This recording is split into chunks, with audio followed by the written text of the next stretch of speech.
Avoir un contact visuel, que ce soit en vidéo, en visioconférence, en FaceTime, peu importe, c'est hyper important pour capter l'attention. Et aujourd'hui, je vous parle d'un prompteur, celui d'Elgato. C'est pas n'importe quelle marque. Vous allez voir un tout en un. Ah, il y a des choses à dire dessus. On voit ça après l'intro.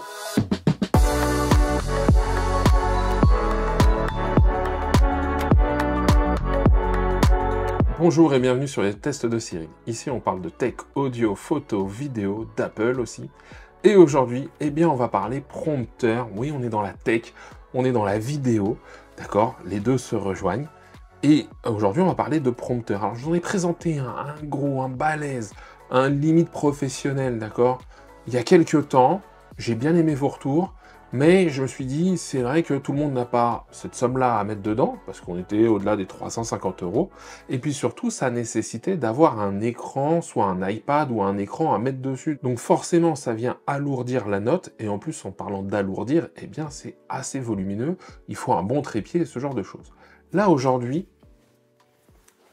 j'ai le prompteur d'Elgato. Alors, déjà, si vous regardez bien, c'est un tout-en-un, prompteur et écran. Ça, déjà, c'est une grosse différence, d'accord?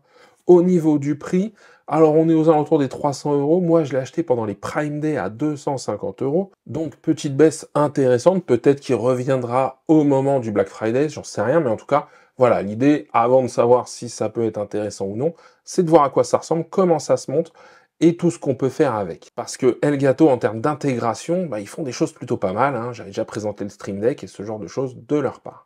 Donc allez, on perd pas de temps, on déballe. Alors là, vu que comme c'est volumineux, hein, ça va être un déballage face à vous, pas au-dessus de la caméra, parce que va y avoir un peu trop de choses à vous montrer, et puis surtout après c'est l'installation qui va être intéressante. Donc on a un carton, hein, quand même, qui fait une trentaine de centimètres de haut. C'est bien emballé, ça risque pas grand-chose. Donc là, voilà, là je vous le montre, hein, ici. Ouais, c'est bien emballé. Il y a beaucoup de vide parce que il y a certainement beaucoup de parties qui sont là pour protéger, d'accord, le prompteur en lui-même. Une première partie, donc tout est emballé individuellement, hein, donc dans des petits sachets qui sont pas en plastique, donc ça c'est plutôt bien pour la planète. Et donc le prompteur, alors le voici, le voilà. Alors déjà, premier point, il y a un écran là, 9 pouces, c'est beaucoup plus petit que ce que je vous avais présenté aussi, hein, donc sur un setup ça prend moins de place. C'est super léger, d'accord? Pour me dire là, j'ai le prompteur et l'écran, je trouve ça hyper léger. Ça, c'est la première impression, tout de suite dans le sous-pesant, et en n'ayant pas encore déballé la chose. Donc voilà, hop, le tout en un. Alors, ce que j'aime bien, et moins bien, hein, il y a toujours avantage et inconvénient, c'est quoi? C'est que ça va pile poil refléter dans l'écran, donc là, on a quelque chose qui est hyper optimisé, d'accord? Mais pas évolutif non plus. Ça, c'est l'inconvénient. C'est-à-dire que si je veux mettre un écran plus grand, ce genre de choses, ça, j'ai pas, d'accord? Mais bon, ça fait une taille très correcte, hein, franchement. Ouais, ça fait une taille très correcte. Alors, bien évidemment, comme c'est un 9 pouces, vous allez peut-être pas pouvoir le mettre à 4-5 mètres de vous, ou alors il va falloir écrire très gros. Ça, c'est vous qui voyez. Par contre, moi qui vais l'utiliser sur mon setup, je pense que là, ça va être très intéressant. Donc ça, c'était les deux grandes parties qui sont fournies, donc, dans la partie coquet, hein, qui protège. Et donc on a ça après, où à l'intérieur, donc on doit avoir de l'accessoire. Petite notice de montage, hein, guide de prise en main rapide. Ensuite, donc, alors c'est marrant, c'est mis dans des petites boîtes, hein, au cas où on ne saurait pas ce que c'est. Un câble tressé, donc, avec un USB-C coudé et un USB-A, donc, lui droit, qui a l'air assez grand, hein, donc ça on va voir. Alors, toute la construction est plastique, hein, pas métal comme celui que je vous avais présenté. On l'entend, hein. Donc là-dedans, nous avons un petit chiffon microfibre pour nettoyer l'écran. Ça, c'est la plate, d'accord? C'est la plaque, d'accord? Qui va venir sur l'objectif. Et où il ne va pas reposer sur un trépied, il va reposer sur l'objectif de votre appareil photo. Et bien évidemment, parce que certains vont me dire, ouais, mais si ça, tu le mets sur ton appareil photo, comment tu fais? Eh bien là, suivant l'objectif que vous avez, ils sont pas avares, il faut le dire. Donc nous avons 9 bagues d'adaptation au total, hein. 8 ici, une là. Donc normalement, qui vont de 49 à 82 mm.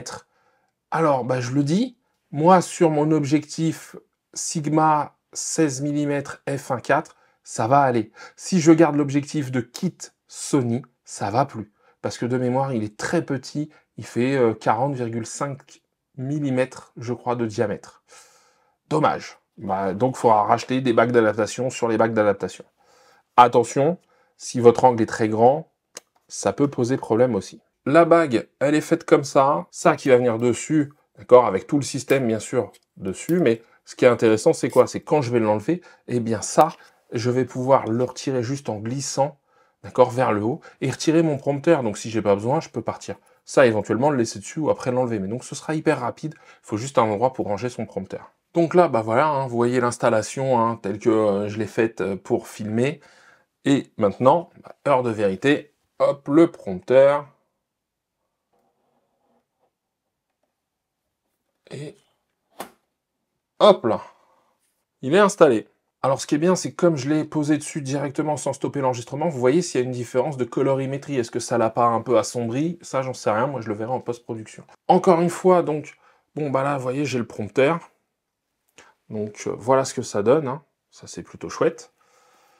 Bien évidemment, vous voyez, quand je suis face, bah, ce que je n'ai plus, c'est mon petit retour écran. D'où l'intérêt souvent d'avoir un écran externe à côté pour pouvoir vous faire un petit retour. C'est plutôt intéressant. Alors, je vais installer ça comme ça. Ce que j'ai pas montré, c'est juste ici, hein, juste là, eh bien, il y a le pass pour le câble USB. Vous pouvez utiliser celui fourni par Elgato, bien évidemment. Vous pouvez en utiliser un autre. Attention, peut-être qu'ils permettent un débit suffisant, hein. Ça, c'est le problème des câbles parfois. C'est qu'on ne sait pas si... voilà, alors là, vous voyez, bah là, c'est indiqué dessus, hein, en gros. Alors, il est logoté Elgato. D'accord, je ne sais pas si vous verrez bien, mais voilà, il est logoté Elgato. Ok, mais surtout, là, j'ai quoi? J'ai 3.0, 5 gigabits par seconde. Mais ouais, il y a des câbles parfois qui font du 480 mégabits par seconde. Et bah là, vous allez avoir un petit souci. Donc, dans le doute, pour commencer, commencez toujours avec le câble fourni. Moi, en tout cas, c'est un petit conseil que je vous donne. Ok. Et boum. Et ensuite, il faut aller sur le site d'Elgato pour télécharger le logiciel. Donc, hop, c'est ce qu'on va faire tout de suite. Donc, il faut télécharger Camera Hub sur le site d'Elgato. C'est bon. Et là, vous voyez, vous le avez. Voilà, donc là, je pourrais lire le texte directement. Voilà, moi, ce que je vois dans mon retour vidéo. Et encore, hein, là, voyez-vous ici, vous voyez des câbles, etc. Moi, je ne les vois pas, hein, parce que c'est quelque chose qui est bien configuré, en tout cas, qui va bien par rapport à ce que je suis en train de regarder. Et donc, je pourrais faire défiler comme ça, à chaque fois. Il n'y a pas de restriction particulière. Mais ça marche plutôt bien. Je pourrais bien sûr décider de le faire avec un play. Vous voyez, hop, il y a les lignes qui s'affichent. Et donc, ça descend, ça diminue, mettre mon texte. Certainement que je pourrais faire ça. Alors, je viens de faire un redémarrage, d'accord, il s'est remis dans la position initiale. Donc ça, c'est plutôt cool, parce que si il garde la dernière chose qu'on a mis en place. Donc ça, c'est plutôt chouette. Vous voyez, je peux appeler mon Finder ici, hein, donc je peux contrôler l'ordinateur. Bien évidemment, c'est plus petit, hein, mais voilà. Donc, Elgato Camera Hub. Il s'est ouvert de mon côté. Donc là, j'ai mis le display en power off. Je le remets. Ah, voilà. Vous voyez, parfois, hein, un petit redémarrage pour que les choses soient bien prises en compte. Ça fonctionne. J'aime ça quand ça fonctionne. Donc là, hop, j'ai tout ici, j'ai tout là. Franchement, je suis alors assez bluffé. Vous n'allez pas voir, je pense, mais je vais essayer quand même de vous mettre là, voilà. Voilà la qualité de l'image. Là, vous n'avez pas le retour de la lumière que moi j'ai en pleine tête. Donc là, bah oui, vous, avec la caméra, vous avez ça, hein, mais franchement, c'est pas du tout ce rendu-là, hein, c'est un excellent rendu. J'avais mis le mode plein écran. Le mode plein écran, je ne pouvais pas régler la luminosité pendant que j'étais en plein écran. Ah, et quand je mets quelque chose en plein écran, la luminosité remonte. Donc là, je vous montre, on peut faire apparaître une cible. Je pense que ça peut nous aider à fixer l'objectif qui est derrière, c'est pour nous dire où c'est. Et on peut choisir, hein, si on met le type de cible, et à chaque fois, le centre ne bouge pas. D'accord? On peut choisir l'opacité aussi, si on veut la mettre un peu moins forte. Ça va de 0 à 100, bien évidemment. La position, bon, on peut la mettre ailleurs qu'au centre. Je vois pas l'intérêt, là, par rapport à ce qui est proposé, mais ça peut être intéressant. S'il y en a qui voient d'autres façons de, comment dire, l'utiliser, ça peut être intéressant. Vous voyez, là, on peut mettre même l'icône de la caméra pour voir où vraiment shooter. Et ça, c'est un petit truc en plus. Alors, les réglages sur l'application ne sont pas si nombreux que ça. parce que, bah, là, voilà, prompteur, donc là, j'ai que le prompteur, hein, pour Camera Hub. J'allume, j'éteins l'écran du prompteur, je règle sa luminosité. Là, j'ai soit afficher l'écran comme je viens de vous le montrer avec YouTube, soit le texte. Donc là, c'est à moi de copier le texte et donc j'ai le format affiché. Et dans le texte après, bah là, je peux jouer sur toute l'apparence, d'accord, du texte. Donc là, il y a de quoi faire, hein. Le contraste, le scrolling, overlay, etc. L'overlay, je le garde, peu importe le contexte. La position de lecture, est-ce que je veux une synchronisation vocale ou non. Mais voilà, après chat, c'est de la bêta, je pense que c'est pour les chats venant type Twitch ou ce genre de choses. Mais sinon, c'est tout. D'accord? J'ai pas d'autres réglages que cela. J'aurais peut-être aimé avoir quelques réglages supplémentaires. Bon écoutez, maintenant ce que je vais faire, parce qu'on en a fait le tour, on a fait le tour de l'application et de l'installation, j'utilise quelques jours et je vous fais une conclusion dessus. Il est là, je l'utilise maintenant depuis une petite semaine pour me rendre compte de ce que ça donne ou pas. Alors là, vous voyez, on voit. Alors quand c'est pas allumé, franchement, on voit bien hein, au travers le vert. Je vais commencer pour une fois par les points un petit peu négatifs. Alors, construction plastique. Hein. Bon, ça m'a l'air du plastique solide, mais quand même, ok, ça c'est un peu dommage. Vous l'avez vu certainement dans la vidéo, je vous remets un moment là où j'avais mis la luminosité de l'écran à fond. Eh bien, la luminosité de l'écran à fond, quand l'image est très claire, blanche, ce genre de choses, ça se revoit, il y a un reflet qui se fait sur le verre. Ah, est-ce que la qualité du verre est si bonne que ça? J'avais pas ça sur l'autre, d'accord? Mais encore une fois, on n'est pas sur les mêmes prix, pas sur les mêmes produits. Alors, dans les points négatifs, on continue, hein, il y en a quand même quelques-uns, hein, mais restez bien jusqu'au bout parce que les points positifs vont peut-être récupérer quand même l'ensemble. Donc, dans la configuration, aller chercher le logiciel sur le site d'Elgato, c'était un peu long et fastidieux, en tout cas ça tombe pas de sens. Moi j'aimerais bien quand je vais sur la page du produit sur le site d'Elgato, bah, qu'il me propose le produit et surtout bah, le téléchargement du logiciel qui va bien. Ensuite, j'ai peut-être raté une étape, mais j'ai pas autorisé quelque chose. Et donc, bah, au début, il reconnaissait pas le prompteur, en tout cas le double moniteur, etc. Et donc, ce qui était très ennuyeux, c'est que j'ai dû aller chercher pendant un petit moment sur le logiciel, une fois que je l'avais installé, donc comment aller faire cette autorisation. Le problème, c'est que ça, c'était pas traduit. Alors donc, ça va, je me suis débrouillé, mais quand même, ça aurait pu être traduit. On est chez Elgato, je pense que faire une notice dans plusieurs langues, ils savent faire, donc faire un logiciel en plusieurs langues, ils doivent savoir faire aussi. Donc voilà, ça, c'était au niveau de l'installation du logiciel et de son paramétrage. Mais encore une fois, j'ai peut-être raté une étape, ça, c'est de ma faute. Dernier point dans le logiciel. Alors le logiciel, eh bien, il y a le logiciel, une fois qu'on le met en place, on peut régler la luminosité, etc. Dès qu'on quitte ce logiciel, la luminosité, moi, remonte à 100%. Ça, c'est dommage. J'aimerais bien, quand je quitte le logiciel, qu'il me garde mon réglage de base, parce que, voyez, je l'ai réglé, et je voudrais pas qu'il se mette à 100%. Sachant qu'en plus, ça peut faire des reflets, comme j'expliquais tout à l'heure, bah, ça, c'est encore plus dommageable. D'accord? J'aurais aimé aussi un logiciel avec un peu plus de fun, un peu plus de choses peut-être à avoir dedans, peut-être des suggestions, des astuces. Moi, j'aurais bien aimé ça. Voilà, je viens de faire le tour de tout ce que moi je reprochais à ce produit. Maintenant, est-ce que ça veut dire que ce n'est pas un bon produit? Non, ça ne veut pas dire ça. Ça veut juste dire qu'il y a des points à améliorer, certainement pour Elgato, des choses qui peuvent s'améliorer à distance, et puis des choses qui ne s'amélioreront que s'ils changent le produit en lui-même. Alors, moi, ce que j'ai bien aimé, c'est ici, c'est cette partie-là, d'accord? Ça, c'est vachement intéressant. Pourquoi? Parce que je le mets sur mon objectif. Là, j'ai laissé la bague d'adaptation, elle ne me gêne pas. Si j'ai envie de le poser dessus, là, maintenant, je pourrais le faire. D'accord? Ça me prendrait quelques secondes et mon prompteur serait en place. Plus qu'à le brancher après ici avec l'USB-C et on est tout bon. Donc, ça, c'est plutôt chouette. Ensuite, il y a d'autres façons. Si vous n'avez pas d'adaptation, si vous ne voulez pas utiliser cette partie-là ou vous voulez utiliser un autre appareil et qu'il ne se met pas dessus, eh bien, vous avez la possibilité d'avoir une autre plaque ici, de mettre un tissu complètement noir par-dessus votre appareil pour que bah, derrière, ça ne se voit pas. Moi, ce que j'aime bien et qui a été bien pensé, c'est ici, il y a les petits colle-choux, d'accord? Donc là, on peut y mettre deux lumières, par exemple, ou un retour écran, ce genre de choses. Encore une fois, c'est là où je trouve que c'est dommage que ce soit plastique, parce que bah, si je voulais mettre un petit retour écran sur le dessus pour visualiser, parce que quand il est dessus, bah, moi, je vois plus le petit écran de mon Sony ZV-10, ça, j'aurais bien aimé, d'accord, que ce soit en métal. Bien sûr, tout ce que je suis en train de dire sur le côté plastique, ça aide à avoir quelque chose de léger que je peux mettre sur l'objectif. Certainement qu'en métal, ce serait bien plus lourd, et donc je ne pourrais plus le mettre sur l'objectif.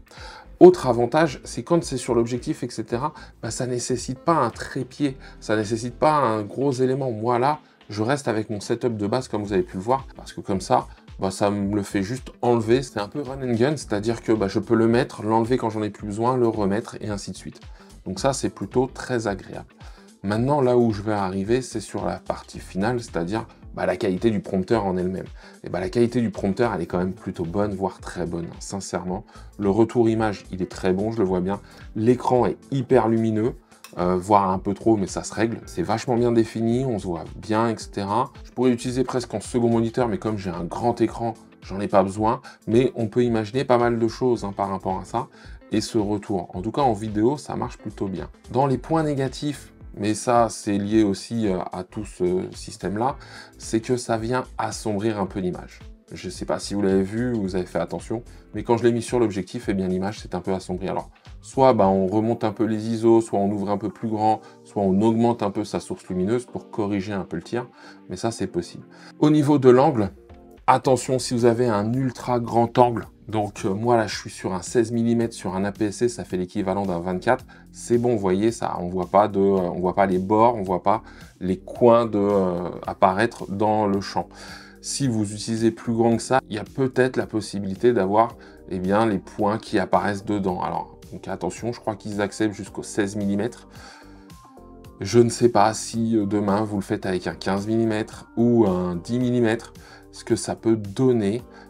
J'ai pas malheureusement d'objectif pour faire la démonstration. Encore une fois, c'est un super produit et il faut l'utiliser pour sa fonction première, c'est-à-dire prompteur. Donc si vous avez besoin d'enregistrer des vidéos dans lesquelles bah, vous voulez avoir des informations, un script, c'est super bien. Moi, c'est dans le cadre, par exemple, de visio aussi que je l'utilise. Dans les visios, ce qui est génial, c'est que là, hop, je regarde les gens, d'accord? Là, je fais semblant, hein, mais là, je regarde les gens dans les yeux. En tout cas, ils ont ce sentiment-là. Et donc, c'est génial parce qu'en termes de contact visuel, c'est très fort. Alors que moi, quand je fais des visios, parfois, et que je veux voir les gens, bah, je regarde là. Et vous voyez ici, tout de suite, c'est moins sympa. Ça fonctionne aussi pour les lives, ça fonctionne pour plein de choses. Si pendant le live, vous voulez mettre vos commentaires sur l'écran et donc regarder les gens et lire leurs commentaires en même temps, ça peut très bien fonctionner. Ou vous faire un retour de votre live, ça peut très bien fonctionner aussi. Donc il y a plusieurs utilisations avec un prompteur. Ce prompteur d'Elgato, c'est quand même pas mal. Encore une fois, hein, j'insiste, le prix est à 250 €. Il n'est pas immense, on est d'accord, mais c'est 250 € avec l'écran. La plupart des prompteurs qu'on achète n'ont pas l'écran. Donc il faut soit y mettre sa tablette, son smartphone, ou un écran dédié. Et là, tout de suite, la note grimpe un peu. Parce que bah, si on a besoin de son smartphone ou de sa tablette, c'est un peu ennuyeux. Moi, je l'ai fait avec l'autre, ça peut être sympa, ça peut être évolutif. Hein. Sur l'autre, j'avais mis ma tablette qui fait 10,5 pouces, on pourrait aller jusqu'à du 13 pouces, voire un peu plus, je pense, pour avoir des moniteurs plus grands, donc avoir un meilleur retour. Celui-là, c'est sûr que à une grande distance, bah, je ne vais pas voir grand-chose, parce que ça va être petit. Mais encore une fois, là, je suis à quoi, moi, 50 cm peut-être. C'est super bien. À 1 mètre, ce serait encore très bien. Peut-être qu'à 3-4 mètres, là, ça risquerait d'être un peu petit, encore une fois, pour avoir le retour, etc. Mais bah, dans l'utilisation, franchement, si vous devez choisir que vous êtes sur un petit setup, que vous voulez tester le prompteur, celui-là, je ne peux que vous le recommander, plus son côté plug and play, les logiciels, et bah ça marche très très bien. Voilà, j'en ai terminé avec le prompteur d'Elgato. Dites-moi, vous, si l'utilisation d'un prompteur, ce serait intéressant. Si vous voulez d'autres vidéos de ce type ou quel produit vous aimeriez que je teste, on ne sait jamais. Moi, ça m'intéresserait de savoir, parce que j'aime bien faire du contenu qui aussi vous parle. Si cette vidéo vous a plu, eh bien pensez à la liker, à vous abonner et à activer la cloche. Moi, je vous dis à très bientôt pour un nouveau test. Et d'ici là, prenez soin de vous.